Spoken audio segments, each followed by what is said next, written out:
it's me. Walang mic. Ayan. Ayan, thank you so much. Mag-text na lang kaya tayo sa pag-uusapan natin. I-face na lang natin mamaya. Pero anyway, guys, give it up for Sanya Lopez! Grabe, hanggang sa second floor, talagang hindi mo sila tinigilan. Ayan, batiin mo muna yung mga fans mo.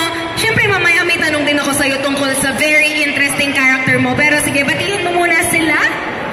Hello po sa inyo, mga kapuso.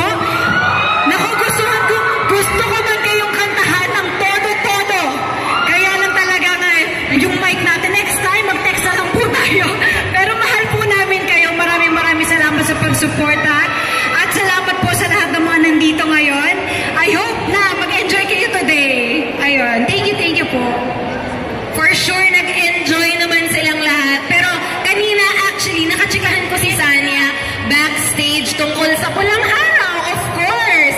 At syempre, tanungin muna natin si Sanya. So, ito ba yung first time mong gumanap sa isang historical drama character? Pero syempre, alam namin, ikaw din ay isa sa mga sangre. How different is it? Kasi syempre, yung sangre parang Philippine, kwentong Pinoy din, na may mga diwata, ganyan. Pero ito naman, bilang isang vaudeville performer, kamusta naman ang experience?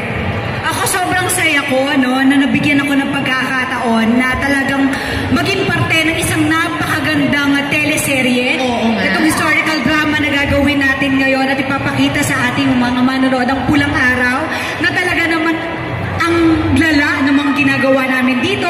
Ipapakita natin dito kung gaano kahalaga yung mga Pilipino nung World War II, di ba? So yun naman ang gagampanan mo. Anong difference dito sa pagganap syempre bilang diwata na palaban?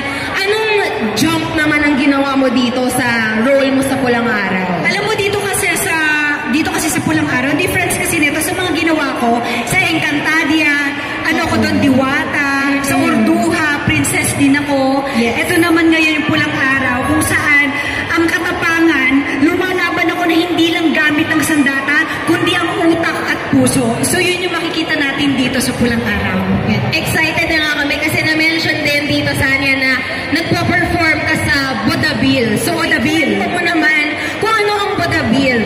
Okay, ang vaudeville, sila yung nag-e-entertain. Sila yung parang artista nung panahon ng Hapon. Oo. So, syempre, sila yung nag-e-entertain sa mga Pilipino. Ngayon, nung dumating nga yung World War II, sila pa rin yung nandun para... Actually, nakikipaglaban sila para sa mga Pilipinong umaasa na mapasaya sila nung panahon na yun. Yes, correct. So parang ganito, medyo nakaka-relate ka pala kasi syempre ngayon, ginagawa mo rin yun bilang artista.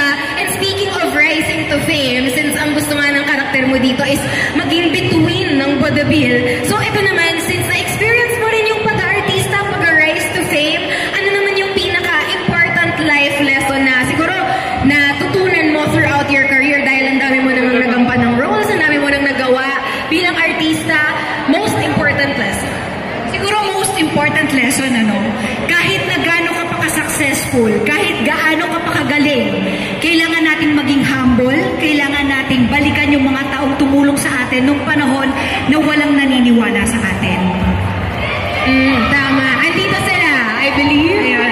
Yung mga pinakaunang supporters mo. Yes, yung mga supporters ko sa Memorable experience mo habang nagte-taping nitong Pulang Araw. most memorable experience ko. Alam niyo, ayoko sabihin kasi baka ma-preempt agad, pero nasabi ko na to sa interview. Oo, yung alat B. Ay, just pero hindi. Pero ang most memorable experience siya kasi sobrang hirap nung ginagawa namin yung bawat eksena. Hindi siya biro. Sa mga hindi po nakakaalam, ang